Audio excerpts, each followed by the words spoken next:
The year was 1842, and the marshlands of Norfolk stretched out in endless damp monotony, broken only by the silhouette of a great house rising from the mist. Travellers who passed along the narrow causeway toward the village of Brackley always noted the same thing. The Fenwick estate appeared not built but grown from the mire, its chimneys coughing smoke into skies that rarely cleared, its stone darkened by centuries of rain. Even in daylight there was a heaviness about it, a sense that the house itself watched, listening as strangers dared to whisper its name. It was said that the Fenwicks had lived on that ground since before the Civil War, lords of the marsh, masters of commerce and land. But in 1842 the whispers began to take a different shape, and what had once been called legacy started to be spoken of as curse. The narrator's voice, grave and authoritative, sets the frame. What you are about to hear is drawn from sealed records, from ledgers and letters never meant to be made public. Some of what survives is fragmentary, other parts contradictory. This is not a tale of demons or phantoms, but of men and women whose secrets prove darker than the superstitions surrounding them. Tonight, we enter the dreadful chronicle of the Fenwick household, a sin they inherited, and one that would leave an indelible stain on English history. The contrast is clear from the very beginning. On one side, the noble facade of a family long admired. On the other, the rot that would one day consume them from within. To establish tone, a sober content warning is spoken. The accounts that follow include references to sudden death, unexplained vanishings, and institutional failures that may disturb some. There will be dramatizations, actors, voicing words written in journals or court testimony, but the narrator insists we remember the humanity of those caught in this story. For those listening across the world, the first gentle community prompt is placed. Where are you listening from tonight? And what echoes of history linger in the places you call home? The opening lingers over the contradictions of the setting. The marsh was both sanctuary and prison, shielding the Fenwicks from close scrutiny while isolating their servants and tenants. To outsiders, the estate was a beacon of wealth.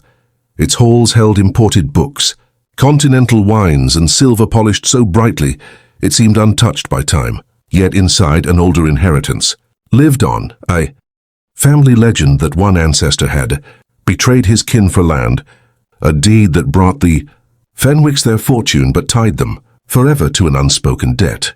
To speak of this openly was considered vulgar, and yet the house itself seemed to remember. Its windows darkened like eyes holding back tears. The villagers, cautious yet fascinated, told their children not to wander near, though few could explain exactly why. The hook is sharpened with a startling claim, drawn from one of the sealed parish registers of 1842, no less than 7 infants of the household. Staff were buried within 1 decade, all under the age of 3. The deaths were attributed at the time to fever and poor air, common enough in a marshland parish, but the record itself is chilling in its brevity. Each entry reduced to name, date, and the stark phrase, "Child of Fenwick servant." This is the first suggestion that beneath the exterior of respectability, the Fenwick household bore something more dreadful than mere misfortune. The contrast strikes deep. Wealth that should have safeguarded life seemed instead to coincide with its repeated loss. Before the tale can deepen, the voice of the narrator draws back with care, as though lifting a curtain only part way. What follows, he explains, is not a ghost story freely told, but a reconstruction built from fragments, parish registers browned by mildew, constables' reports that break off mid-sentence, and scraps of testimony preserved in faded ink. Each source carries with it the weight of human hands and human bias. The Fenwick case has been handled, altered, and concealed so many times that certainty is no longer possible. What we possess are shadows, sometimes overlapping, sometimes contradictory. In acknowledging this, the narrator insists that listeners remember, behind every document lies a living person, often silenced by the very institutions that promised protection. There is a deliberate pause to emphasize ethical transparency. A dramatization notice is inserted. Some voices you will hear represent the written words of those long dead. They will be performed to give shape and tone to history's brittle bones, but they remain interpretations, The accounts themselves are not neutral. They were penned by clergy eager to shield parish reputations, by officers bound to local gentry, or by servants too frightened to speak fully. Contrast frames this moment. Truth versus rumor, record versus reality.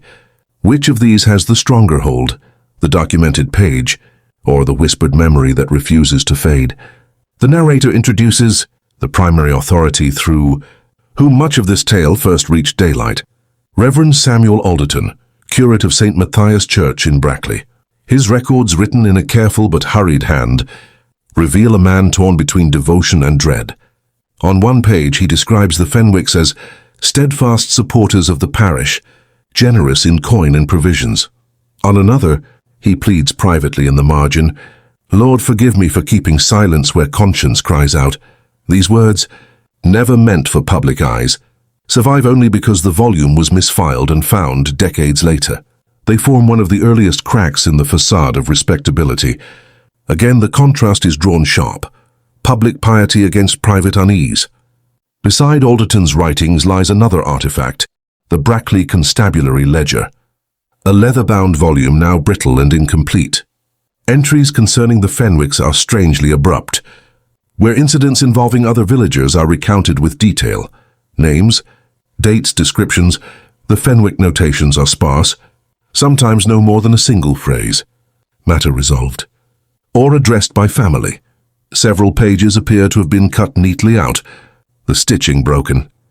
To the modern eye, the absence speaks louder than the presence. What was excised and by whose authority? Silence itself becomes a kind of proof. Here the narrator provides a gentle caution to the audience. Fascination must never eclipse empathy. This chronicle involves deaths unexplained, disappearances unacknowledged, and lives recorded only as footnotes to another family's power. The temptation to view it as legend is strong, but the human cost was real. Remember, the voice warns, these were neighbors, servants, children, parents. Their words reached us in fragments, not because their suffering was small, but because it was inconvenient. The marshlands of Norfolk in the mid-19th century were a place of uneasy beauty, a landscape that seemed to breathe mist and swallow sound. To outsiders, the Fenwick estate was a beacon of prosperity in this damp frontier, a grand Georgian house raised on slightly higher ground, its formal gardens struggling against the relentless fog and salt-laden winds. Approaching it meant crossing narrow lanes bordered by reeds taller than a man, with water glimmering darkly beneath. Villagers in Brackley, the closest settlement, often spoke of the estate as if it were both shield and prison. It provided employment, alms for the poor, and donations to the church, yet it also cast a long shadow across their daily lives. Few questioned the Fenwicks openly, but many lowered their voices when their name arose. The Fenwicks themselves cultivated a very precise image. They were, to outward appearances, the embodiment of Victorian respectability. The patriarch, Henry Fenwick, presided at church services with his family seated in the front pew. His wife, Margaret, oversaw charitable teas and visited the ill with baskets of food. Their portraits, preserved in oils, show stern but benevolent faces, as though painted to broadcast virtue. Yet those who worked within the house told another story, one spoken rarely, and then only in hushed tones. Servants were bound to secrecy by contracts that promised dismissal for even minor indiscretions. A maid once remarked that silence was the currency of service. In the Fenwick household, contrast becomes clear, public piety versus private cruelty. While the family spoke in town of morality and order, the house itself whispered something different. Guests described a curious chill in its corridors, even when fires roared, and shutters that seemed always half-closed. Rumors drifted through Brackley that not all the estate's children belonged to Margaret. That illegitimate blood mingled silently within the lineage. Others whispered that Henry's wealth had not come solely from trade, but from inheritance marked by betrayal an ancestor, who had sided against his own kin during the wars of the 17th century. These tales were dismissed in daylight as old gossip, but they lived on in taverns and around hearths. The estate also wielded economic power that bound villagers in reluctant loyalty. Tenant farmers relied on Fenwick land to graze their animals. Small debts were forgiven at times, but often remembered when favors were needed. This dynamic fostered dependency and resentment in equal measure. To take from the Fenwicks was to accept an invisible chain. To resist them was to risk being cast out of fertile marshland that had sustained families for generations. Thus the villagers played their roles, bowing at church, nodding in the marketplace, while harboring suspicions that they dared not voice too loudly. Artifacts from this period deepen the world. Parish receipts show the Fenwicks, lavish donations, gold candlesticks for St. Matthias, hymnals imported from London, even a new roof for the vestry. Yet preserved alongside these are anonymous notes, tucked into the parish alms box, scraps of paper, scrawled with phrases such as blood on their hands or 7 infants lost. No one signed these messages, but their survival suggests a community divided between gratitude and fear. The social fabric of the 1840s sharpened the contrast further. This was an age that prized morality, discipline, and family honor. To falter publicly in any of these was to risk disgrace. And yet, within the Fenwick estate, secrecy became a religion stronger than any preached in church. New servants were instructed never to enter certain rooms, never to question sudden dismissals, and above all, never to discuss the family's private affairs. Beyond the estate walls, a journal fragment from a dismissed footman records his bewilderment. "They dined like saints, but at night I heard the screams. I asked once and was told it was the wind over the marsh." By situating the family within this wider world, the story prepares the audience for what is to come. The marsh becomes not merely setting but metaphor, a place that preserves and conceals, that nourishes while slowly consuming. Just as the reeds choke the waterways, so too did silence and complicity choke out truth. The Fenwicks stood as benefactors, pillars of society, yet beneath their polished surface lay debts and shame stretching back generations. It was this world, glittering in public, rotting in private, that framed the dreadful incidents that would soon break through the facade, demanding explanation. In the summer of 1845, a storm swept across the Norfolk marshes, wind rattling the fen reeds and rain drumming against the leaded windows of the Fenwick estate. It was on such a night that a young governess, Miss Eleanor Baines, fled the household in terror, her belongings abandoned, her clothes soaked, her breath torn from her in ragged sobs. She reached the rectory at Brackley before dawn, mud streaked to her knees, eyes wide as though she had seen death itself. Villagers recalled how Reverend Alderton opened his door to find her trembling on the step, clutching only a small leather diary to her chest. In a time when women in service seldom spoke against their employers, her flight was extraordinary. It marked the first crack in the Fenwick's carefully constructed image, though few would recognize it as such at the time. The story, pieced together from Alderton's parish notes and fragments of Eleanor's journal, reveals a chilling pattern. She had been hired only months earlier to oversee the education of the youngest Fenwick children, a position of relative privilege. At first she wrote of the fine library, the children's quick intelligence, and the generous stipend promised to her. Yet as weeks passed, her entries darkened. "At night," she recorded, "I hear voices where no one stands. They come from beneath the floorboards of the East Wing nursery. When I rise to look, the corridor lies empty, and the fire has grown cold though I left it." Burning, such words could easily be dismissed as imagination, but she wrote them with mounting urgency. Each entry shorter, the handwriting more frantic. Contrast frames this moment sharply. Sanctuary versus imprisonment. A governess's role was to bring learning and stability into a household, to be protected by the family she served. Yet Eleanor came to see the estate as a cage, one where her sanity and even her safety were under threat. The servants offered her little comfort. She recorded overhearing them whisper of the thing in the nursery and the inheritance no child should bear. But when she pressed them, they shook their heads and turned away. The silence of those around her deepened her dread. The parish constable's ledger provides another piece of the story. An entry dated August 14, 1845, notes, "Young woman employed at Fenwick House, reported disturbance of nerves, advised to take rest. Family reputation intact. No further details are given." The choice of words "disturbance of nerves" was a common euphemism, allowing the matter to be framed as hysteria rather than credible testimony. In this way, the incident was officially contained, the governess's panic reduced to a footnote, her experience made invisible. This contrast between lived terror and institutional dismissal is one of the earliest examples of how the Fenwick's influence kept the truth submerged.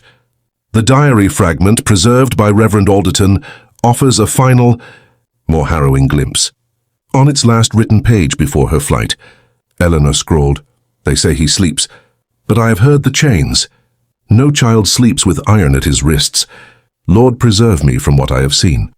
The ink trails off midline, smudged as though the page had been closed in haste. This artifact, fragile and incomplete, remains one of the most unsettling pieces of evidence connected to the household. Eleanor's fate after that night is partly known, partly lost. She left Brackley within weeks, returning to her family in Yorkshire. Local records show she never again worked as a governess. She married modestly, bore no children, and died young at only 36. In her lifetime, she never spoke publicly of what happened in the Fenwick House, but her journal remained with Reverend Alderton, passed quietly into parish archives. The incident faded from memory, dismissed in official records as a woman's nervous fancy, yet among villagers the tale persisted. A governess who had heard voices in the night and fled the marsh with terror etched upon her face. By the year 1851, the Fenwick family had recovered, outwardly, from the scandal of the fleeing governess. In the parish, their generosity continued. Henry Fenwick funded a new organ for St. Matthias. Margaret hosted a charity supper for widows of sailors lost at sea, and the children were seen riding ponies through the lanes, watched by proud villagers. Yet within the house a silence hung like damp mist, heavy and unbroken. It was in this year that Thomas Fenwick, eldest son and heir, disappeared, an absence that would gnaw at the community for decades, though officially it was explained away in a single sentence. Thomas was 18, a pale boy with sharp features who had already inherited his father's grave manner. Servants described him as reserved, intelligent yet subject to sudden, unaccountable rages. One former groom recalled, "The lad could be quiet as a lamb, then in an instant strike at you like a cornered hound." Whether this volatility was the product of youth, temperament, or something more sinister remains uncertain. In his final months, Thomas was seldom seen beyond the estate grounds. Villagers whispered that he had been sent away for schooling, though no carriage had ever departed, and no letters ever arrived with news of his studies. The truth, as pieced together from fragments, is more troubling. A physician's coded notes recovered decades later mentions severe fits of hysteria in the Fenwick boy, consistent with inherited malady. Such language was often used in Victorian medicine to cloak matters of mental instability or violent outbursts. One entry reads, "Night disturbances continue. The boy restrained for safety. Prognosis poor, though the family refuses removal." The phrase "restrained for safety" carries chilling implications. To what extent Thomas was bound, confined or silenced remains unclear, but his condition was not invisible to those who lived and worked in the house. One night in October 1851, a violent commotion was reported within the East Wing. Servants later testified in whispers that Thomas's chamber bore signs of a struggle. Overturned furniture, broken glass, and blood streaked across the hearthstone. Yet no body was ever seen. By morning, the shutters of the house were closed, and Margaret Fenwick announced calmly that her son had departed for studies abroad. Within days, rumors circulated of his enrollment at a university in Germany, though no records confirm his presence there. The constabulary ledger once again offers a terse and troubling entry. Inquiry into the whereabouts of Thomas Fenwick resolved by family statement. No further pursuit required. Contrast defines this incident. Lineage versus erasure. As heir, Thomas was the bearer of the Fenwick name and fortune, the very future of the estate. Yet when his presence became inconvenient, it was as though he had never existed. His name ceased to appear in parish rolls. His seat in church left vacant without comment. For a family obsessed with legacy, the disappearance of an heir was an unthinkable rupture, and yet silence prevailed. Artifact evidence deepens the unease. Among the private papers of the Fenwick physician was found a receipt for a delivery of iron restraints dated September 1849, 2 years before Thomas vanished. The item is described as medical apparatus for juvenile care. Beside it, a scribbled note reads, "For the boy. Stronger fastenings required." These documents, preserved in a folded envelope, suggest that Thomas's condition had been known, concealed, and physically controlled long before his disappearance. In Brackley, villagers speculated quietly. Some said Thomas had drowned in the marsh and been secretly buried on the estate grounds. Others believed he had been sent to an asylum under another name. A darker whisper claimed he still lived, hidden away in the house, chained and silenced. None of these tales could be proven, and with each passing year the memory of him grew fainter. To speak openly of the heir's fate became taboo. The Fenwicks continued their public life as though Thomas had never been born. The year was 1862, and the Fenwick household had grown quieter, more insular, as though the disappearance of young Thomas had hollowed out its spirit. Servants still came and went, though many stayed only briefly, speaking afterward of an atmosphere so tense that even the walls seemed to listen. The estate, once a symbol of prosperity, now felt like a sealed world unto itself, guarded against scrutiny. It was in this cloistered state that disaster struck, a fire that would consume the east wing of the house, taking with it not only bricks and mortar, but human lives that would be recorded in the barest of terms. The blaze began, according to official reports, in the servants' quarters just before midnight on a December night. Witnesses in the village described seeing an orange glow spread across the marsh, flames leaping high enough to silhouette the chimneys against the dark sky. By the time help arrived, the fire had already devoured much of the east wing. 6 servants perished, their bodies found locked within their chambers. Officially, it was said they had been trapped by the rapid spread of the blaze, unable to escape the smoke and flame. Yet questions arose almost immediately. Why had the doors been locked from the outside? Why did the Fenwick family escape unharmed, while those tasked with their care were left to die? Artifacts recovered in the aftermath sharpened the unease. Among the charred debris, constables found several iron locks that appeared deliberately fastened, their keys absent. An inventory lists them clinically. 5 locks recovered, fused and blackened. Position suggests deliberate fastening. This record, quietly entered and then never pursued further, survives as one of the clearest pieces of evidence that the servants were not victims of misfortune alone. The contrast is brutal, loyalty versus disposability. The very people who kept the estate functioning were treated as expendable. Their deaths absorbed into silence as the Fenwicks resumed life in the untouched portions of the house. Survivors' testimony, though scattered, adds weight to suspicion. A kitchen maid who escaped by climbing through hay, a narrow window recalled hearing, screams not only of terror but of fists pounding against locked doors. Another spoke of seeing Henry Fenwick himself, pale and rigid, standing at a corridor's end, holding a ring of keys. When asked why she did not speak publicly, the maid answered simply, "Who would listen? Who would dare?" Fear of reprisal and the power of the family's wealth kept such words confined to private whispers, never appearing in official ledgers. The insurance company's role adds another layer of concealment. Records show that the Fenwicks received a substantial payout for the destroyed wing within months. The claim approved with remarkable speed. No further inquiry was made into the cause of the fire, nor into the deaths of the servants. One might expect scandal, yet the machinery of wealth ensured resolution. To the public, the tragedy was treated as mischance. One more example of the hazards of gaslighting and crowded quarters. To those closer, it was a wound that never healed, a story passed among villagers in tones of anger and sorrow. Contrast once again frames the tale, charity versus cruelty.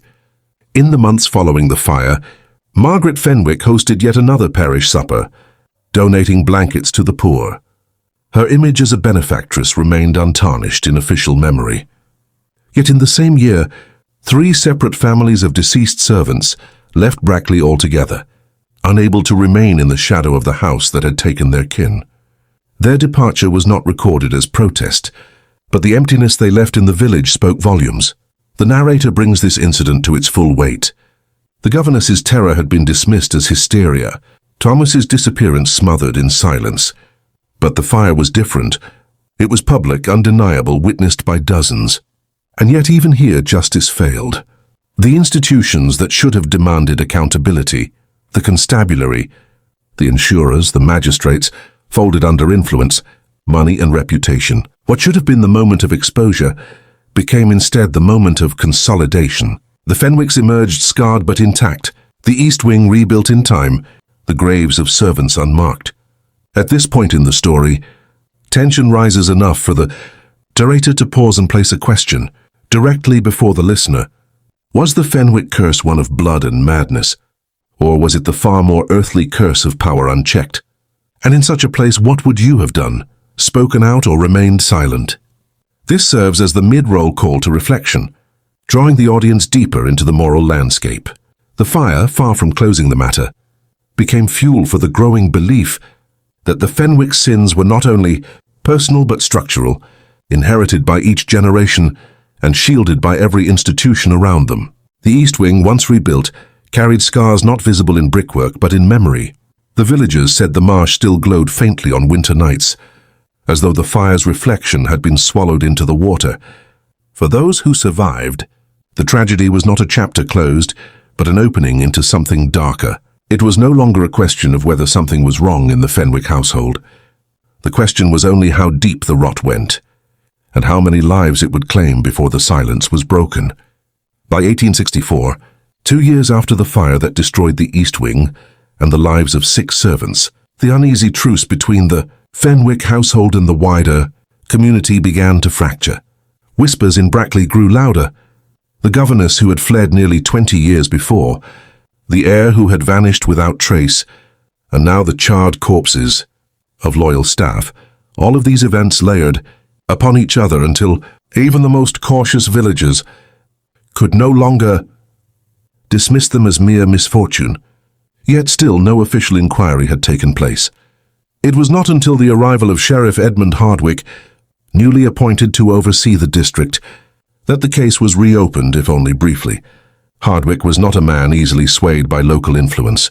A veteran of policing in London, he had returned to Norfolk in his middle years, seeking what he thought would be a quieter post. Instead, he found a community bound by fear and silence. In his first months, he noted the unusual frequency with which the Fenwick name appeared in rumours, and the unusual absence of that same name in the constabulary's records. The ledger entries, when he inspected them, seemed deliberately sparse. Entire pages were missing, the stitching cut cleanly, as though removed with purpose. This discovery struck him as both insult and challenge.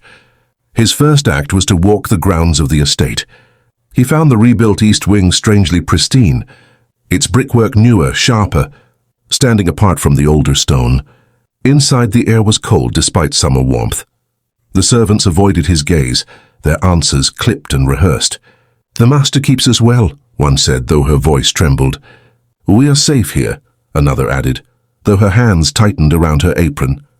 Hardwick noted these contradictions in his logbook, a plain-bound volume that would become his most enduring contribution to the record. On one page he wrote, "Fear present in every room. Testimonies uniform as if rehearsed. Silence purchased or beaten into them. Contrast defines this moment. Duty versus complicity." Hardwick had sworn to uphold law and justice, yet he walked into a world where law bent to the will of wealth, where justice was spoken of only in whispers. His very presence unsettled the household. Henry Fenwick received him stiffly, answering questions with curt denials. Margaret, pale but composed, offered tea and the assurance that the tragedies of the past were God's will, nothing more. Their words sounded plausible, but their eyes betrayed unease. Hardwick recorded, "The lady trembles when the fire is mentioned. The master grows red when asked of the boy." He began interviewing surviving staff from the time of the fire. One, an older footman who had served since his youth, spoke haltingly of hearing locks bolted the night of the blaze. "We were told it was for safety," he whispered, "to keep thieves from the house. But who thieves in the marsh?" Another servant, a laundress dismissed shortly after the fire, confided to Hardwick in private that she had seen chains, carried into the house weeks. Before the heir vanished, she begged him not to record her name, fearing reprisal. He respected her wish but copied her words faithfully. The artifacts Hardwick uncovered lend weight to his suspicions. Among parish receipts, he found repeated payments from the Fenwicks to the constabulary fund, sums larger than any other family in the region. More troubling still, he found that the family physician had submitted bills for night to attendance long after Thomas Fenwick's supposed departure abroad. The bills ceased only in the year of the East Wing fire. Hardwick marked this in his log. If the boy was away, why pay for his treatment here? If the boy was here, where did he go? Despite his determination, Hardwick faced mounting pressure. Fellow magistrates urged him to let the matter rest, citing the Fenwick's charitable works. The local press refused to publish any mention of his inquiries. He was warned that his position depended on his discretion. Still, he persisted, his logbook filling with observations, contradictions, and questions that no one seemed willing to answer. The narrator's voice lingers on Hardwick's lonely struggle, framing it as the first genuine attempt to pierce the Fenwick's veil of secrecy. Yet even here the contrast remains. One man's duty weighed against the collusion of an entire system. For every servant willing to whisper, another recanted in fear. For every document he uncovered, another seemed to vanish from the record. Hardwick's presence marked a turning point, but he would soon learn that the Fenwick's power was not easily shaken. The deeper he dug, the more resistance he faced, not only from the household, but from the very institutions meant to support him. By the end of 1864, Hardwick's logbook contained enough troubling entries to demand action, but it also carried the marks of suppression. Several pages, once filled, had been blotted with ink so dark they were illegible. Whether he did this himself under pressure, or whether another hand intervened, remains uncertain. What survives are fragments, suggestive but incomplete, like every artifact tied to the Fenwick Chronicle. Sheriff Edmund Hardwick's investigation reached its most perilous stage in the winter of 1865, when he gained access to a volume long rumored, among servants but never before seen by outsiders, the Fenwick family's private ledger. Unlike the household accounts shared with stewards or the parish, this book was kept under lock and key in Henry Fenwick's study, its leather binding worn smooth, its brass clasp polished from use. Obtaining it was no simple matter. Accounts differ. Some claim a dismissed servant slipped Hardwick the key in exchange for safe passage out of Norfolk. Others say the sheriff found it left carelessly unguarded during a night of drink. What is certain is that its contents altered the course of his inquiry forever. The ledger was unlike any ordinary household record. On its surface it listed expenditures, deliveries of coal, wages for servants, repairs to the East Wing after the fire. Yet buried within these lines were entries that made Hardwick's hand tremble as he copied them into his log. Among mundane purchases appeared cryptic notations, "For the boy or discretion assured." One page, dated September 3, 1849, detailed a payment for iron fittings and restraints custom made. Another, from March 1851, the very month Thomas vanished, recorded a large sum transferred to a boarding institution, name withheld. The juxtaposition of the ordinary and the sinister was striking. Bread, lamp oil, laundry soap, and then, without pause, bribes and chains. Contrast here is sharp and deliberate, charity versus concealment.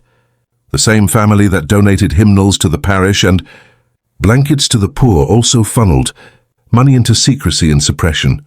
Hardwick recognized the pattern immediately. The benevolence so celebrated in Brackley was not the fruit of conscience, but the cost of silence. Every charitable act seemed paired with an entry that hinted at darker purposes, as though generosity itself had been weaponized to shield sin. Artifacts within the ledger spoke in a voice the family themselves never intended to be heard. On one page, an unusual blotch of ink concealed half a line, but enough remained to read. To ensure no inquiry from the coroner, another contained initials of men in local authority, alongside sums so large they dwarfed the wages of a year's labor. The implication was unmistakable. Officials were paid not only to look away, but to erase. The ledger was no mere account book. It was evidence of collusion. Hardwick, A seasoned officer knew the danger of possessing such a document. In his logbook he wrote, "This ledger is the heart of their defense and their guilt alike. To expose it is to invite ruin, perhaps upon myself as well." His fear was not misplaced. Within weeks of his discovery, he reported being followed along country lanes, shadowed by riders whose faces he could not see. On one occasion, he returned to his lodgings to find his logbook disturbed, a page torn neatly from its binding. The Fenwick's reach, it seemed, extended well beyond the marsh. The narrator lingers on the psychological toll this discovery took on Hardwick. Duty demanded he pursue the truth. Prudence warned him that the system around him was already corrupted. The magistrates, he suspected, were among the very initials inscribed in the ledger. If he brought the book forward, it might be buried again, and with it his own career, or worse, his life. Yet if he concealed it, he became part of the very silence he despised. Contrast again presses close. Exposure versus survival. Integrity versus complicity. The ledger also contained entries tied directly to the fire of 1862, weeks before the blaze. A payment was made for fortifications to servants' quarters. Another, just days before, noted reimbursement for special oils. Hardwick read these lines with horror, for they suggested not accident but preparation. The servants' deaths, already suspicious, now appeared as calculated removal. Their loyalty had been rewarded with flame and smoke. This discovery is framed by the narrator as the turning point in the entire chronicle. Before suspicions could be dismissed as rumor, testimony disregarded as hysteria or grief. Now there was proof, ink upon paper, that the Fenwicks had engineered silence through payment, intimidation and possibly murder. The weight of the ledger was not only financial but moral. It revealed the family's hidden economy, a balance sheet of virtue and vice, carefully calibrated to maintain appearances while burying shame. Hardwick resolved to confront Henry Fenwick directly. In his logbook, one of the final unblotted entries reads, "I will put the ledger before him and demand account. He may deny, but the words are his. The sum's his, the blood his." It was a decision as courageous as it was reckless. The sheriff, a man of law, was about to challenge a household accustomed to impunity. The confrontation would not be quiet, nor without consequence. On a grey morning in February 1865, Edmund Hardwick arrived at Fenwick House with the ledger hidden beneath his coat. The sky hung low and heavy over the marshes, a damp mist curling around the blackened reeds, muffling sound so that every footstep seemed swallowed before it could echo. He had chosen this hour deliberately, when the household was still waking, and the master might be caught unprepared. Yet as he crossed the gravel drive, he felt the weight of unseen eyes from the windows above. Whether it was imagination or the servant's watchfulness, he could not tell, but it stiffened his resolve. Henry Fenwick received him in the study, the very room where the ledger had been kept locked. The master of the house stood tall, his hair streaked with grey but his presence commanding. Dressed impeccably despite the early hour. The study smelled of tobacco smoke and old leather, the hearth fire banked low. On the desk, neat stacks of correspondence lay bound with ribbon. Everything was in its place, everything in order, except for the book Hardwick now laid upon the polished wood with a deliberate thud. The echo of it seemed to fill the room.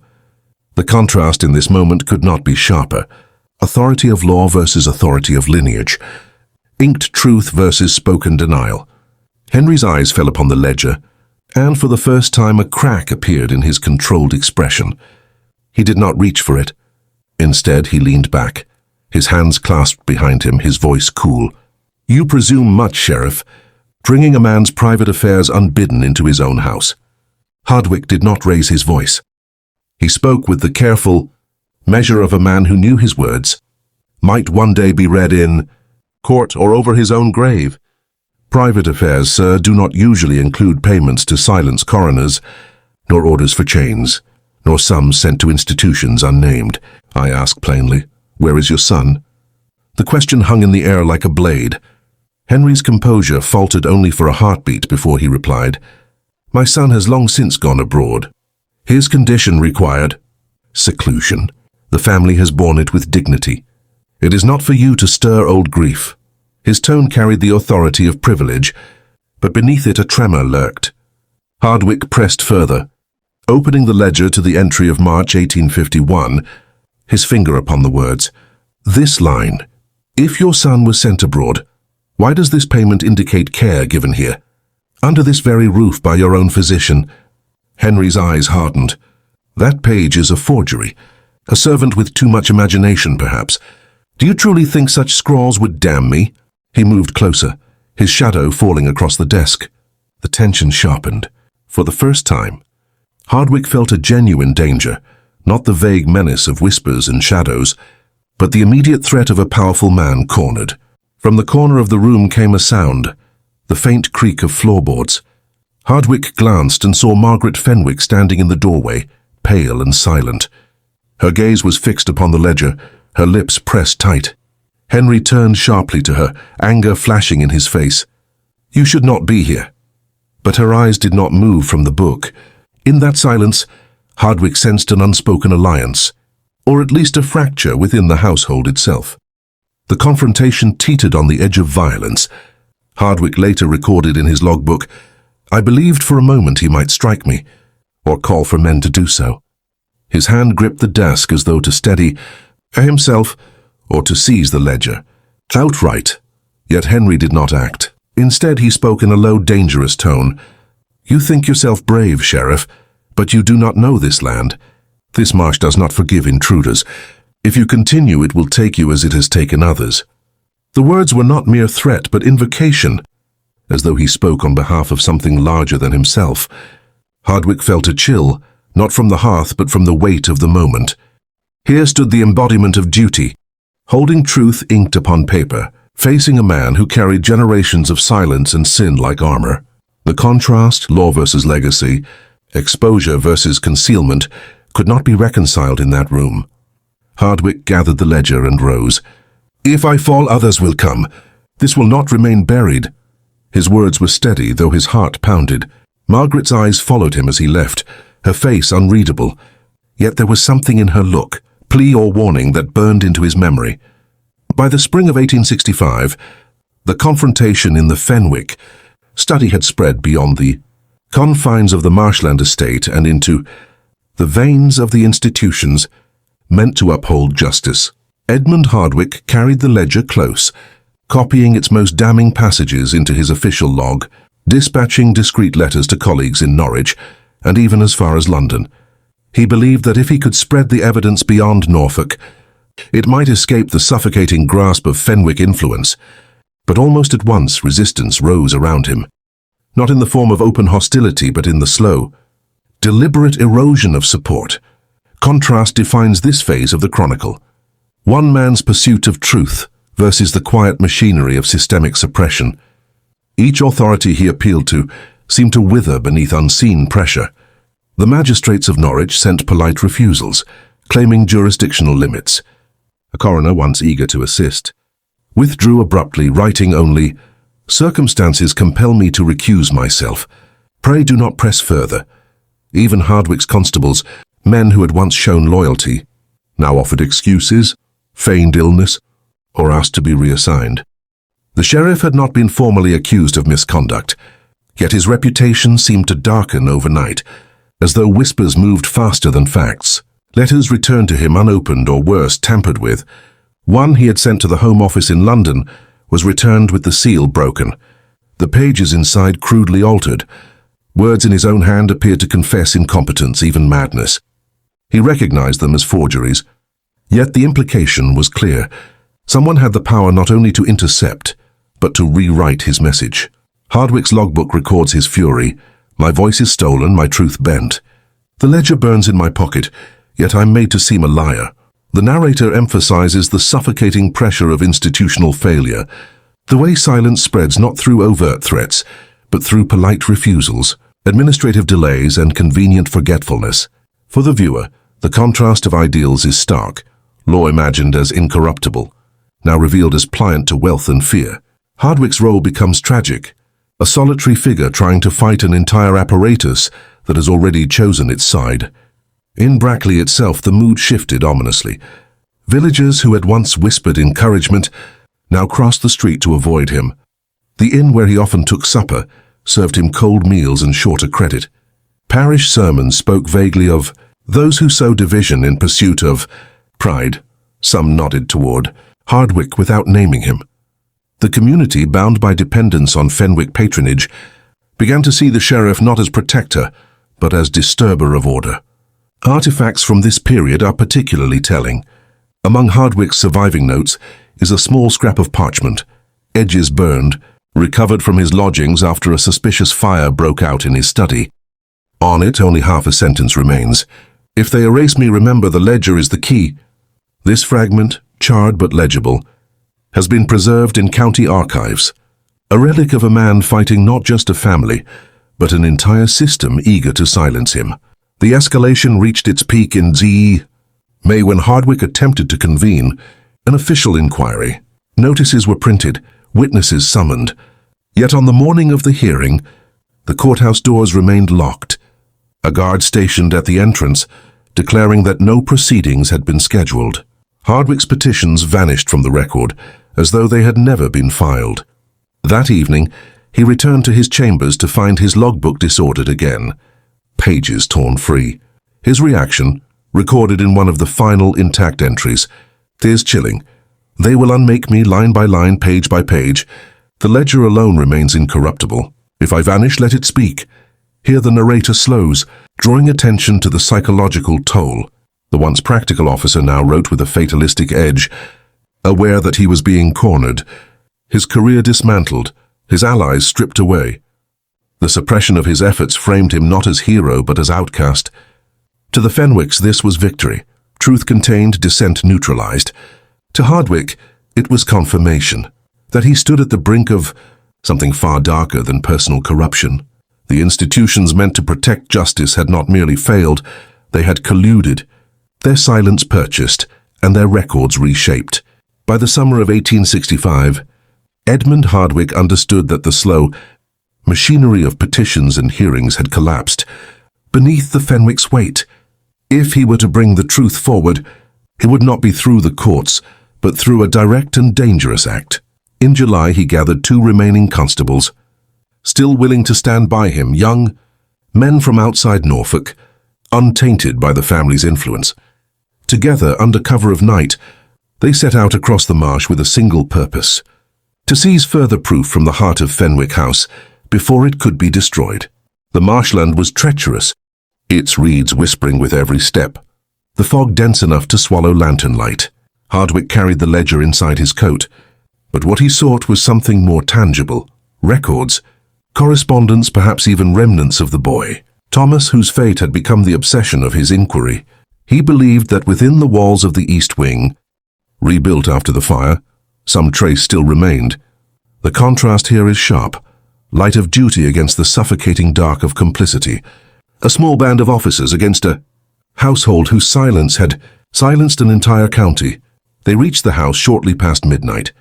The great building loomed, its windows dark, its chimneys cold. The constables forced entry through a servant's door, long unused and half-rotted. Inside, the air smelled of damp stone and old smoke. Their lanterns revealed corridors, lined with portraits whose painted eyes seemed to follow them, the ancestors of the family bearing witness to the intrusion. Hardwicke led them toward the East Wing, the site of the fire, where he believed the deepest secrets were hidden. It was there they discovered the locked chamber. Heavy oak, reinforced with iron bands, stood sealed at the far end of a narrow corridor. The door bore scorch marks, remnants of the blaze that had once devoured the wing, yet it remained intact. Hardwicke pressed his hand against it, feeling the chill seep through the wood. "Here," he whispered, "this is where they kept him." His men hesitated, but with iron tools they broke the lock, the sound echoing like a gunshot through the silent halls. Inside lay a room that bore the unmistakable signs of confinement.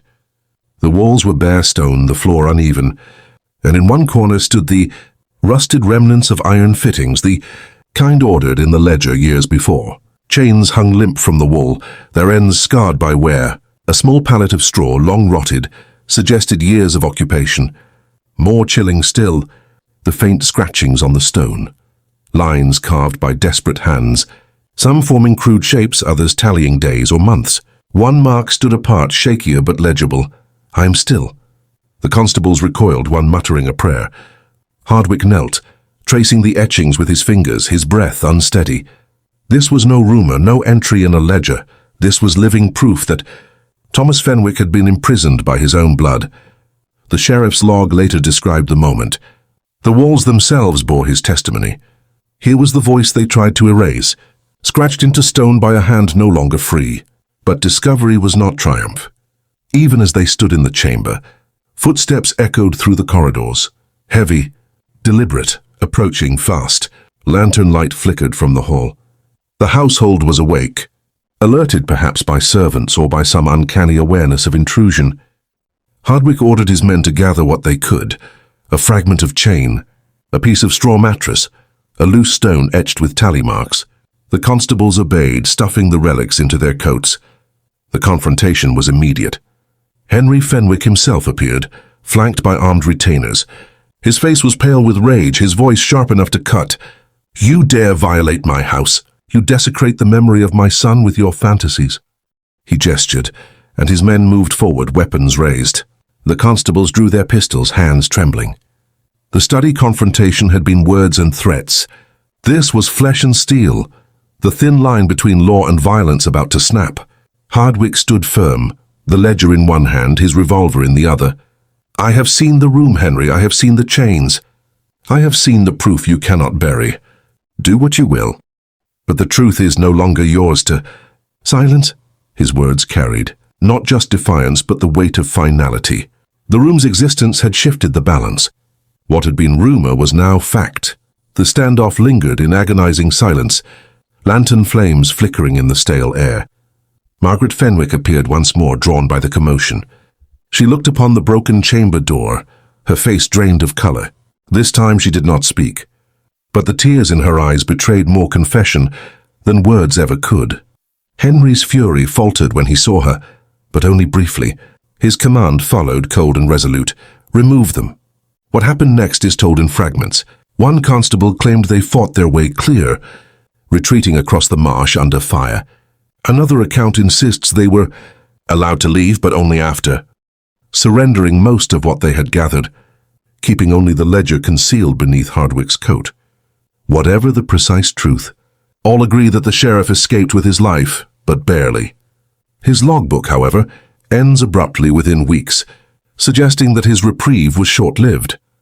The weeks following the raid on Fenwick House did not bring triumph, but a slow and crushing unraveling. Sheriff Edmund Hardwick, though alive and in possession of the ledger, found himself increasingly isolated.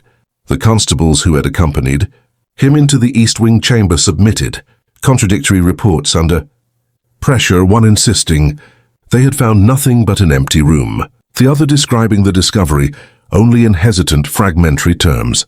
Their testimonies, once aligned with his, were reshaped by fear or persuasion. Hardwick alone carried the full memory of the chains, the tally marks, the etched plea on the stone. Yet without allies, his voice was weakened, cast as hysteria rather than truth. The institutions that should have supported him now turned against him outright. A summons arrived from the magistrates, accusing him of unlawful trespass and disruption of the peace. Instead of being recognized as an investigator, Hardwick was placed in the position of defendant. His letters to London went unanswered, his petitions returned unopened. When he pressed the matter, he was informed that his tenure as sheriff would not be renewed. Officially, his dismissal was framed as a matter of age and ill health, though he was barely 50. The contrast here could not be starker. The man who had pursued justice now condemned as the very disturber of order he had sought to expose. Artifacts from this final phase deepen the tragedy. Among the few pages surviving from his logbook is one entry dated August 14, 1865. "The law has become their cloak. They accuse me with the very charges they deserve. My words are stolen, my proofs suppressed, yet the ledger remains. If I am undone, may this book outlive me." This line, written in a steady but heavy hand, reads like a farewell. Rumors swirled in Brackley that Hardwick was seen leaving the county by night, the ledger clasped beneath his arm. Others claimed he was last spotted at the marsh's edge, staring back at the house that had resisted him so completely. No burial record exists in Norfolk, no obituary in the parish papers. He seemed to vanish, as though absorbed into the same silence he had fought against. Some say he drowned in the fen, his body never recovered. Others believe he carried the ledger into exile, its whereabouts lost to time. The Fenwicks endured. Within a year, Henry expanded his charitable donations, funding the restoration of the parish school and contributing to a new hospital ward in Norwich.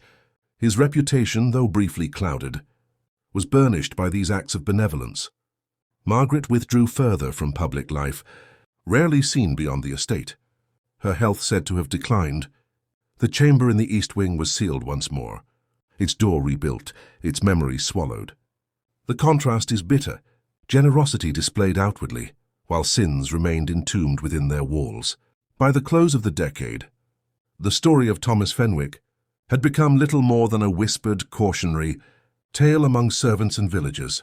The boy in the chamber became folklore, stripped of names, blurred into legend. Official records note only his departure abroad, and later his untimely passing. The silence had been secured not by truth, but by the careful engineering of memory. The narrator steps back here, framing the tale within a larger meditation. What does it mean when institutions meant to safeguard justice instead protect guilt? What does it mean when a community, bound by need, chooses complicity over courage? The Fenwick household endured not because their sins were light, but because their wealth, their influence, and their silence were heavier than one man's truth. Hardwicke's struggle becomes emblematic of a broader failure, the triumph of secrecy over accountability, of inheritance over integrity. The final philosophical reflection falls on the audience. We are reminded that the past is not only preserved in records, but also in what is erased, sealed or burned. Every archive is as notable for its silences as for its words. And so the narrator asks, if the sins of the Fenwick household were so thoroughly hidden, how many others remain buried in ledgers we cannot see, in chambers we cannot enter, in testimonies suppressed before they could be spoken? The chronicle closes with an image both stark and enduring, the marsh at dusk, the house rising from the mist, its windows glowing faintly as though eyes remain at every pane. The ledger, whereabouts unknown, lingers as symbol rather than proof, an unquiet witness to a history written in ink, then silenced in fire and fog. A sin they inherited, the voice intones, and a silence they perfected. The viewer is left to weigh the question themselves. Does truth survive in hidden corners, waiting to be found? Or does it die when the last witness falls? Though many accounts end with Sheriff Edmund Hardwicke's disappearance and the silencing of his inquiry, the chronicle of the Fenwick household did not close with him. Instead, in the years that followed, new fragments emerged, half preserved, half suppressed, that carried the tale into shadowy afterlife. Section 13 belongs to these fragments, the scraps of evidence and the conflicting testimonies that blurred the line between history and folklore, between proof and rumor. In 1871, 6 years after Hardwicke vanished, a small packet arrived at the Norfolk Record Office. The sender was anonymous, the handwriting on the outer cover crude, as though deliberately disguised. Inside lay a single torn page, clearly ripped from a larger bound volume. The ink had browned with age, but the words were legible. The boy is not gone. He remains, his breath a burden we must contain. The fire was but a veil. God forgive us, we cannot release him. Archivists debated its origin. Some claimed it was Hardwicke's missing log page. Others insisted it was penned by a Fenwick themselves, perhaps Margaret, whose hand was known for its delicate, wavering style. The document was catalogued briefly, then curiously withdrawn, listed as misplaced within a year. To this day, it has never resurfaced. Contrast defines these developments: revelation against concealment, survival of truth against its systematic erasure. The page, if genuine, confirmed the worst suspicions that Thomas had survived even beyond the fire. His confinement extended into years unspoken. But because it was not preserved, because it was quietly removed, it shifted from evidence to myth. Each missing record became itself an artifact, a testimony not of what was seen but of what was hidden. Meanwhile, in Brackley, the oral tradition flourished. Servants who had once worked for the Fenwicks began to tell stories in their old age, sharing whispers with grandchildren and neighbors. One such account survives in a notebook belonging to Reverend Elias Harford, who ministered in the parish during the 1870s. In his handwriting appears the line, "Mrs. C, a laundress, told me of cries she heard long after the fire, cries like those of a grown man, though muffled as if beneath stone." Harford added a note of caution, warning that rumors may cloud memory, yet he preserved it nonetheless. An echo of voices unwilling to be silenced completely. Artifacts continued to surface in strange places. A rusted iron shackle was found, buried in the soil near the estate. Walled during renovations in 1882, workmen claimed it matched the size and shape of the fittings once ordered by the Fenwicks, though the family dismissed it as debris from the fire. A fragment of stone etched with tallies appeared in a private collection in Norwich, sold as a curiosity at auction. The buyer recorded that he was told it came from the boys' room, though no provenance was given. These relics, divorced from context, became tokens of a mystery that no authority wished to resolve. The narrator frames this section as a meditation on the persistence of truth in fractured form. The sheriff was gone, the institutions complicit. Yet the evidence refused to vanish entirely. Like the marsh itself, it resurfaced unpredictably. A page here, a rumor there, a relic unearthed from the soil. Each fragment contrasted the official record, which spoke of order, philanthropy and prosperity, with the hidden record, scraps that whispered of imprisonment, fire and inherited guilt. Margaret Fenwick's later years too added ambiguity. She was rarely seen, but when she did appear at parish gatherings, witnesses described her as frail, her hands trembling, her gaze distant. In 1879, on her deathbed, a nurse claimed she muttered words that chilled those present. "He still scratches. He still counts." The nurse's account was never written into official papers but preserved in a private diary, discovered only in the 1920s by her descendants. Whether this was delirium or confession remains impossible to know. The enduring tension of this phase lies in contrast once more. The polished facade of Fenwick, philanthropy against the haunted echoes of guilt that slipped through cracks. The estate thrived in reputation. Henry Fenwick died a respected man in 1885, eulogized for his generosity and steadfastness. Yet in the marsh, villagers continued to claim that on certain nights, when the fog pressed thick against the earth, faint sounds echoed from beneath the east wing, scratching, knocking, the muffled cry of one who had never left. By the turn of the 20th century, the story of the Fenwick household had already slipped into the realm of local legend. In Brackley village, older residents told the tale with hushed tones, while younger generations heard only fragments, half warning, half superstition. What had once been a private scandal was now woven into the folklore of the marshlands, a tale carried not by records but by memory. And yet it was precisely in this transformation from documented suspicion to whispered myth that the story acquired its second life. The contrast here is sharp. Official silence against the noisy persistence of rumor. Sanctioned history against the stubbornness of oral tradition. Children dared each other to approach the iron gates of Fenwick House after dusk, claiming to hear faint scratching beneath the earth. Farmers muttered that the marsh mist was thickest near the estate, as though the land itself exhaled its secrets. During the 1890s, a folklorist named Harold Whitcomb recorded several of these accounts in his journal, noting that the Fenwick ghost was said to wander the east wing with chains dragging. Yet Whitcomb, skeptical by nature, dismissed them as rural fancy, though he admitted that the number of similar stories suggested some deeper kernel of unease. His notes, preserved in the archives of the Folklore Society, marked the first academic attempt to capture the myth. Artifacts from this era deepen the texture. A set of postcards sold to visitors in Norwich depicted the estate framed by marsh fog, marketed as part of the region's curiosities. One such card, dated 1904, bore a handwritten message on the back. "They say the boy still counts the stones in his wall."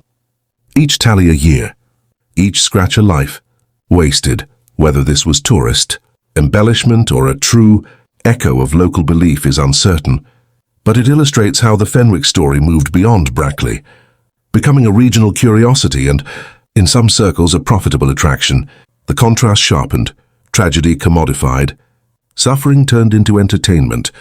In the early 20th century, academics began to take a cautious interest.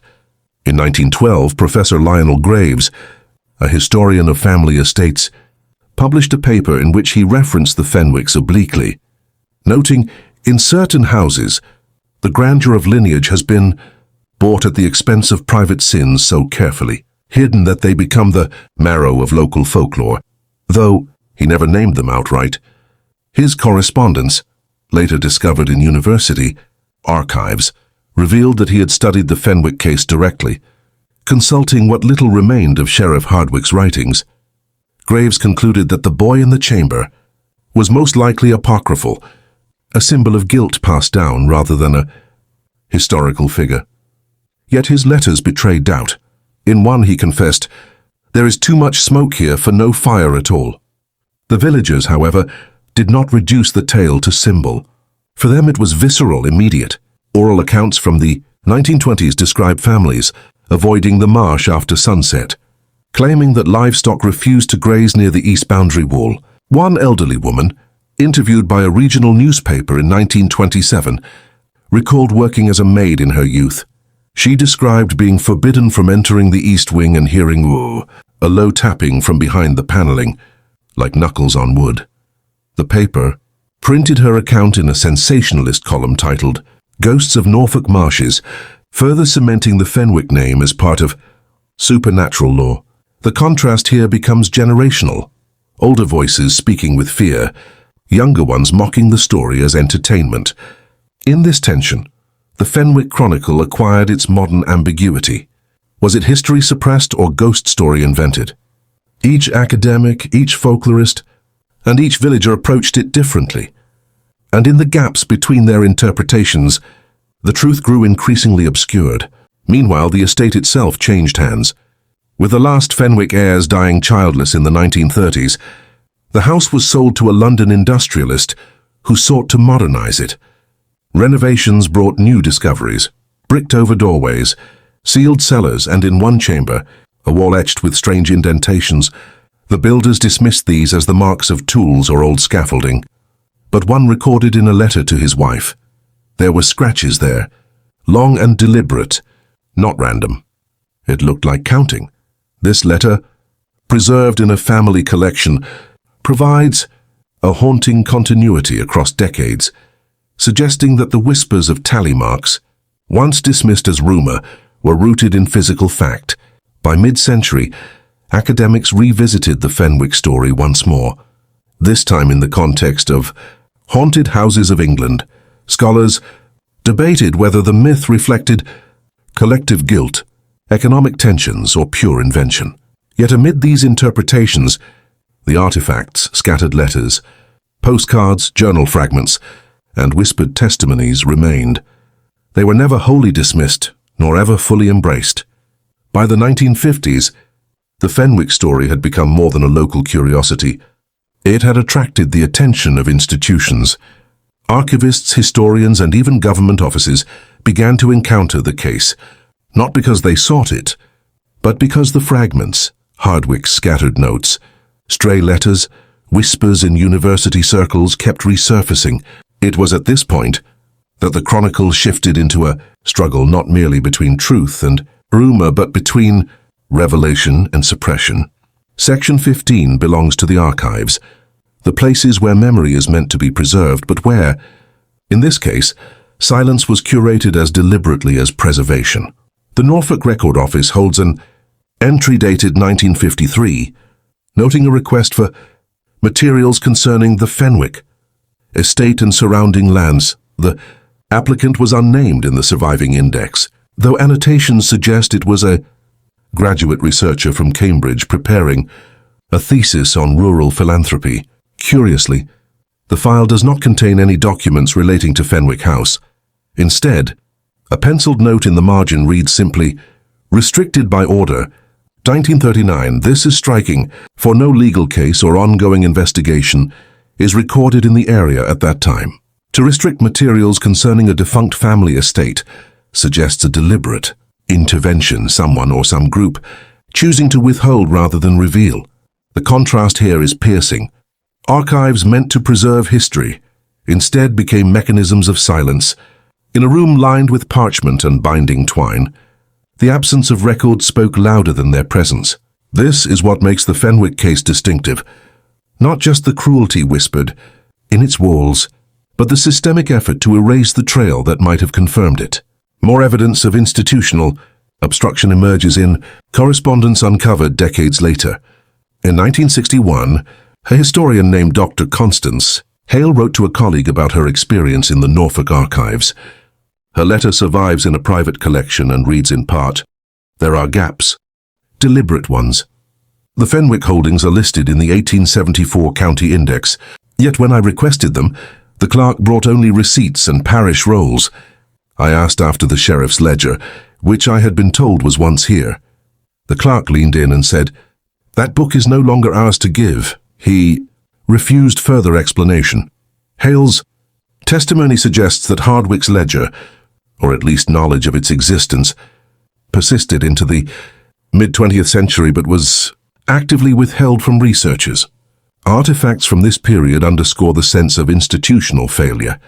A stamped withdrawn slip, dated 1942, remains filed under local land records, its number once associated with a document described as Incident Report Brackley, 1865. Whatever that report contained, it is gone, removed under circumstances no archivist could later explain. This missing piece becomes its own grim artifact, a record of erasure rather than of fact. Outside the archives, rumors flourished that members of the Fenwick line, though legally extinguished in inheritance, had powerful allies in the gentry and the church. Some believed the restriction orders came not from the county itself, but from higher offices in London, determined to protect reputations. Others suggested the Fenwicks had funded charitable trusts whose influence extended long after their deaths, giving unseen leverage to shield their legacy. The narrator contrasts the two worlds, scholars seeking clarity with open books and paper trails, and unseen hands moving in darkness, excising records, sealing drawers, and replacing truth with void. This struggle for control over memory is as haunting as the original incident itself, for it demonstrates that cruelty did not end with the chamber, but continued in the deliberate denial of its acknowledgement.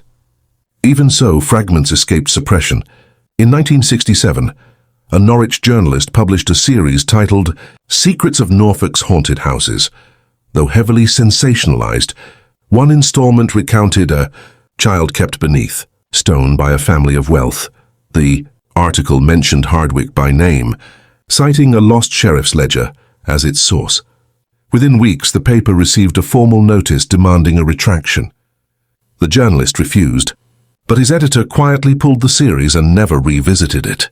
Copies survive only in private scrapbooks, their existence another reminder that every attempt to tell the Fenwick story publicly was swiftly met with erasure. By the 1970s, the silence surrounding the Fenwick household had begun to draw attention not from traditional historians or archivists, but from a new and very different community: paranormal investigators, amateur historians, and fringe researchers who thrived precisely where institutions withheld answers. It was an era of cultural change, of questioning authority, and of fascination with hauntings, psychic phenomena, and suppressed histories. Into this climate, the tale of the Fenwick household resurfaced with greater force. Its mixture of rumor, artifact, and institutional silence making it irresistible to those who believed truth could be found in the shadows where official accounts refused to look. The contrast in this period is stark. The guarded, scholarly tone of mid-century historians against the theatrical fervor of ghost hunters and occult enthusiasts. Where archivists had been met with locked drawers, paranormal societies saw invitations. If the authorities would not open the files, perhaps the house itself, with its stones and shadows, would speak. In 1974, the Norwich Society for Psychical Research, NSPR, announced a project they called the Fenwick Inquiry, comprised of local teachers, clergymen, and a retired army captain. They sought to explore the estate using seances, sound recordings and midnight vigils. Though scoffed at by academics, their presence drew media attention. A local paper photographed them at the gates of the house, holding lanterns and notebooks, their expressions solemn, as if preparing for a military campaign. Artifacts from their investigation survive in surprising detail. The Society's logbook, now digitized, includes entries from their first vigil in the East Marsh. One member wrote, "At 12:37 a knocking was heard, rhythmic and deliberate, lasting 4 beats. Pausing, then repeating. Source undetermined." Another entry describes a chill wind in the sealed wing, though weather records note calm air that evening. Skeptics dismiss these as the tricks of imagination, heightened by expectation. Yet the documentation itself, handwritten, timed, and witnessed by multiple members, remains a curious addition to the Fenwick file. The Society also conducted interviews with villagers, reviving voices that had long been silenced. One elderly resident, Mrs. Alton, then in her 80s, told them, "My grandmother always said the boy never left. She swore she heard his voice when she was a child. She said he begged for water," recorded on cassette. This testimony, though unverifiable, gave human immediacy to the story once again. The contrast sharpened as skeptics entered the fray. In 1976, a BBC radio program aired a segment on the Fenwick haunting, featuring both the NSPR and a university historian. The historian dismissed the Society's claims as Gothic dramatics, insisting the Fenwick household had been a philanthropic force in Norfolk, and that the so-called sheriff's ledger was nothing more than an uncorroborated rumor. Yet, as the program closed, the producers played an audio clip, supplied by the NSPR, faint scratching, sounds recorded in the East Wing. During their vigil, the historian laughed, calling it mice in the wainscoting. But for listeners across Britain, the ambiguity was enough. Was this folklore, fraud, or evidence that institutions had buried the truth? This period also brought confrontation. In 1978, the NSPR attempted to gain formal access to sealed records in the Norfolk archives. Their request was denied with the phrase, "Files remain restricted for reasons of preservation and confidentiality." Enraged, they staged a small protest outside the building, holding signs that read, "Truth is not confidential." Though barely reported at the time, the photographs still exist, a group of ordinary citizens standing against a stone archive building, demanding the release of documents over a century old. The image captures the era's spirit, ordinary people pressing against institutional silence, seeking justice through unconventional means. The confrontation escalated into risk when, according to an unpublished diary from one member, 2 of the Society entered the estate grounds illegally in 1979. They reported breaking into a disused cellar and discovering etched stones, bearing tally marks, 5 upon 5, too many to count. They claimed to have taken photographs, though no prints survive. Within weeks, the Society dissolved, its members citing legal pressures and domestic circumstances. Some believed they were threatened, others that they simply lost their nerve. The narrator underscores the contrast here. Believers armed with torches and tape recorders against the vast machinery of institutions that had spent over a century perfecting silence. One group sought answers in shadows, the other in omissions. Between them stood the house itself, unmoved, its windows shuttered, its secrets intact. The 1980s and 1990s marked a decisive shift in the way the Fenwick household was remembered. No longer confined to dusty folklore or local curiosity, the story was pulled into the wider cultural current of skepticism, conspiracy, and televised mystery. This was the age of public distrust, when the failures of institutions, government scandals, secrecy during the Cold War, and the widening gulf between ordinary citizens and official voices cast a long shadow over every historical puzzle. In such a climate, the Fenwick Chronicle was reborn as more than a haunting. It became a case study in suppression, a story that symbolized how power hides its own sins. The contrast was sharper than ever, official history against popular distrust, the clean image of archives and philanthropy against the messy persistence of whispers, cassettes and broken records. In 1983, the BBC aired a late-night documentary series titled Shadows of the Marsh, exploring supposed hauntings across East Anglia. One episode, filmed partly at the gates of Fenwick House, framed the family's story as a parable of guilt and treasure. A soft-voiced narrator described Sheriff Hardwick's disappearance, the sealed chamber, and the mysterious restrictions on archival files. Though carefully couched as legend, the program intercut local testimonies, with eerie camera pans across the marsh at dusk. Viewers later recalled the unsettling sound design, low scratching, noises woven under the narration. While never claiming authenticity, the program pushed the Fenwick case into living rooms across Britain, attaching its legend to the rising appetite for dark historical mysteries. This exposure brought a second wave of confrontation. Skeptics wrote angrily to the producers, calling the episode irresponsible, sensationalism. Yet just as many viewers wrote in to share their own experiences, stories, of visits to the estate, of odd sounds, of archival rejections. Some letters included claims that their relatives had worked for the Fenwicks and had been told never to speak of the East Wing. The BBC refused to publish these, but a few copies survive in private collections, tangible proof of how public participation began to fill the gaps left by withheld records. The 1990s intensified this trend, as television expanded the genre of investigative docudramas. In 1992, an independent production company released The Hidden Ledger, Norfolk's Unfinished Case, a film that framed Hardwick not as a ghost hunter, but as a wronged whistleblower. This retelling emphasized institutional failure, a lone sheriff confronting a wealthy family, only to be silenced by the very law he served. Reenactments showed him standing before a locked archive door, ledger in hand, demanding entry. The imagery was stark, almost allegorical. Though historians criticized the dramatizations, audiences were captivated. Sales of the VHS tape spread the Fenwick name far beyond Norfolk, transforming a local scandal into a national story. Artifacts of this media moment became symbols in themselves.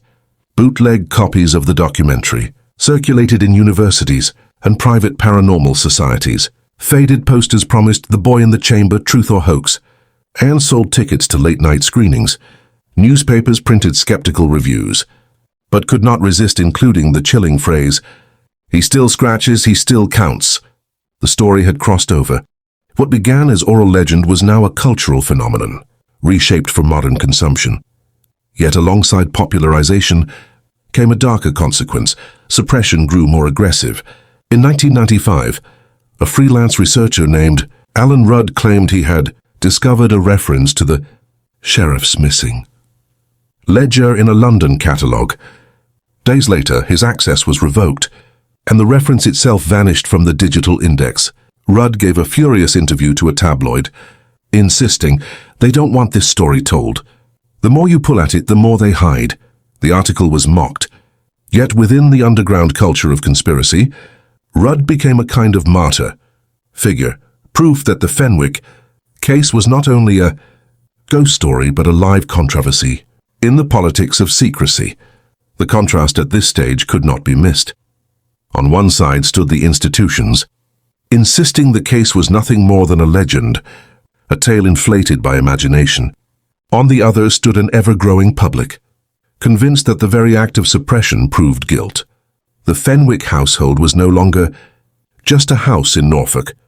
It was a symbol of how the powerful bury their sins, how archives conceal as much as they reveal, and how silence itself becomes a weapon.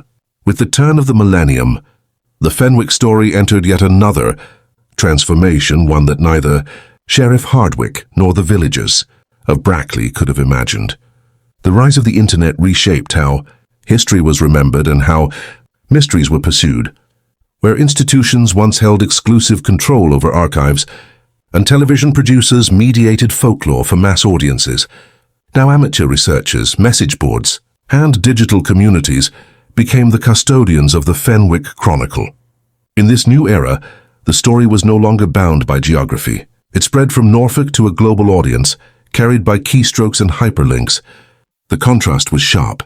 Closed drawers in county archives against the open sprawl of digital forums. The silence of sealed records against the noise of unverified voices online. The earliest traces of the Fenwick tale online appeared in the late 1990s on UK-based paranormal message boards. Threads titled "The Boy in the Chamber" attracted dozens of responses, mixing family lore with speculation. A user claiming to be Marshmist76 described growing up near Brackley and hearing from his grandfather that the chamber still has marks on the wall, though no one dares to show them. Another user insisted that their aunt, once employed as a cleaner on the estate, had found an old key inscribed with the initials TF such. Accounts were unverifiable, but they provided a sense of immediacy, as though ordinary people were reclaiming the narrative from official silence. By the early 2000s, dedicated websites emerged. One, the Fenwick Files, run by an amateur historian named Sarah Dobson, attempted to compile every known fragment, Hardwick's surviving log excerpts, mentions in folklore collections, articles from the 1970s paranormal societies, and transcripts of BBC broadcasts. Dobson framed her site not as a sensational ghost story, but as an unfinished archive, a place where gaps could be openly acknowledged rather than suppressed. Her introduction read, "If the institutions withhold, let the public gather. Truth survives where it is shared."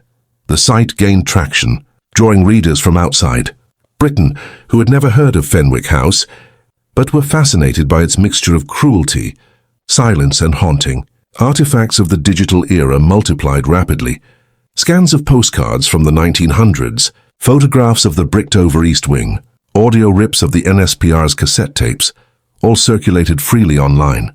One particularly chilling file was a digitized copy of a 1979 reel-to-reel recording from a vigil inside the house. Listeners reported faint scratching noises, barely audible beneath the static. Some dismissed it as tape degradation, but for others, it was confirmation that the boy or his suffering remained. The recording became infamous on early file-sharing platforms, copied and re-uploaded under titles like Fenwick Scratches.wav. With this openness came chaos. Online forums encouraged wild theories that the Fenwicks had been involved in occult practices, that the chamber was part of a broader network of ritual sites, that Sheriff Hardwick had been murdered by order of Parliament. Some theories veered into outright fabrication, distorting the history into fantasy. Yet within the noise, genuine discoveries emerged. In 2004, a user from Norwich uploaded scans of a forgotten newspaper, clipping from 1927, recounting a maid's testimony of tapping behind paneling. This artifact, buried in microfilm, might never have resurfaced without the crowdsourced energy of digital sleuths. The contrast of this era is perhaps the most dramatic yet. Democratization against distortion. The internet gave ordinary people access to fragments previously hidden in drawers. Yet it also blurred truth and invention beyond easy distinction. In this shifting landscape, the Fenwick story was simultaneously clarified and obscured, illuminated and drowned in speculation. Institutions reacted uneasily. In 2007, the Norfolk Record Office released a short statement denying any suppression of Fenwick-related documents, claiming simply that no records exist of the alleged incidents. But for online communities, this denial was taken not as clarification, but as proof of deeper conspiracy. If nothing exists, one forum post read, why do they feel the need to deny it so strongly? The very act of dismissal fed the narrative of cover-up. By the 2010s, the Fenwick case had gained international visibility through YouTube, documentaries and podcasts. Amateur filmmakers uploaded explorations of the marsh, filming the estate's looming silhouette behind locked gates. Voiceover narrators quoted Hardwick's supposed last words, "If I am undone, may this book outlive me," while eerie music underscored the imagery of fog and ruin. These productions reached audiences far beyond Britain, transforming the Fenwick Chronicle from regional folklore into a global ghost story. In the present day, the Fenwick Chronicle occupies an uneasy position between history, folklore, and cultural burden. The estate itself still stands, though heavily modified after successive renovations, its once grand East Wing permanently sealed off. On heritage tours, Guides speak briefly of the Fenwick lineage, but references to the chamber are studiously avoided, dismissed as local superstitions.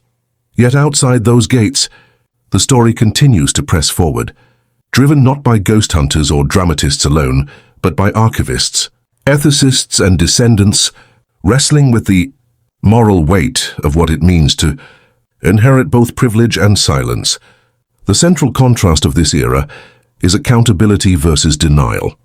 The pressure to confront a troubling past against the instinct to preserve a sanitized legacy. In recent years, renewed calls for transparency in historical institutions have coincided with a broader societal reckoning. Inquiries into colonial archives, suppressed medical experiments, and hidden abuses have sensitized the public to the ways in which institutions conceal evidence of wrongdoing. Against this backdrop, the Fenwick case no longer seems an isolated oddity. Instead, it appears emblematic of a larger pattern, how wealth and influence allow certain sins to be buried until time and rumor are left as the only testimony. This alignment with contemporary debates has given the Fenwick story a second life, as academics and ethicists consider it less a supernatural tale than a cautionary symbol of inherited guilt. One turning point came in 2016, when a descendant of the family, Charlotte Fenwick Harris, gave a rare interview to a regional newspaper. In carefully measured words, she admitted that the family does bear stories that have been difficult to address and acknowledged that the East Wing had been deliberately left untouched as a matter of tradition. Though she stopped short of confirming any of the darker claims, her admission that something had indeed been avoided for generations was enough to reignite both scholarly and public debate. Was this avoidance a tacit confession? Or was it simply the understandable desire to protect family privacy from morbid curiosity? The statement became a mirror for modern anxieties. The tension between truth-telling and the right to silence, transparency and dignity. Archivists too have grappled with the problem. Independent scholars continue to petition for access to police records, estate inventories and court filings that might clarify Hardwick's disappearance or the mysterious ledger. Some files remain unavailable due to condition, others are restricted, their existence acknowledged but withheld. In academic conferences on folklore and ethics, the Fenwick case has been cited as an example of living silence, an absence of information maintained through bureaucratic language. One archivist described it as a chamber not of stone, but of policy. This phrase has since circulated widely in scholarly circles, underscoring the sense that the Fenwick household is less a haunted house than a haunted institution. Artifacts of this modern phase include open letters from historians calling for release of sealed documents, online petitions demanding investigation, and think pieces in cultural journals. One essay in the London Review of History argued that the Fenwick household demonstrates not merely the persistence of a legend, but the moral failure of institutions that privilege preservation over disclosure. Another essay, more skeptical, countered that to grant too much attention to rumor is to erode the careful balance of historical truth. This clash of perspectives reflects the broader cultural conflict. Whether the Fenwick story is a distortion distracting from more urgent injustices, or a meaningful metaphor for the way injustice survives precisely through erasure, descendants themselves remain divided. Some, like Charlotte, cautiously acknowledge the shadow, while others actively resist any association, insisting that no one should be held responsible for legends of centuries past. Family legal representatives have, on several occasions, sent notices to publishers, challenging what they call misrepresentation of baseless myths, yet each attempt at suppression only strengthens the perception that something is being hidden. In this sense, the family continues to reenact the very pattern that haunts their name. Denial begetting suspicion, silence magnifying the echoes of the chamber. The digital community, meanwhile, continues its relentless work. Wiki-style databases on the Fenwick case compile every known artifact, maps, quotes, transcripts, even Charlotte's 2016 statement. Amateur genealogists attempt to trace the line from Thomas Fenwick through to the present, looking for signs of generational patterns of secrecy or shame. Ethical debates emerge in the comments. Is it fair to pry into the lives of living descendants for the sins of their ancestors? Or does inherited wealth carry with it inherited responsibility? The conversation mirrors larger societal debates about reparations, accountability and memory. The story of the Fenwick household reaches its end not with a revelation that resolves all questions, but with an unsettling reminder of how history itself resists finality.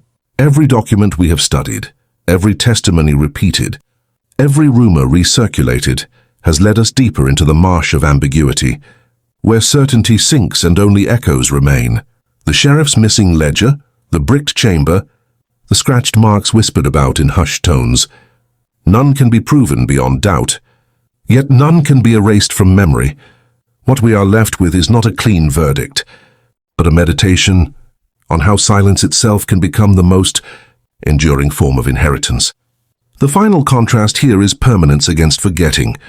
Whether the Fenwick sin is remembered as an act of cruelty, long buried, or as a cultural symbol of secrecy, it survives in either case. Philosophically, the Fenwick Chronicle asks us to consider the nature of legacy. Can a family ever truly escape the weight of its past? Can institutions wash their hands of complicity by denying access? Or does the act of denial itself become a kind of testimony? For generations, the Fenwicks chose silence, and in doing so, they transformed rumor into legend. The sheriff vanished, the boy's fate was never clarified, and the family line continued, bearing both wealth and unease.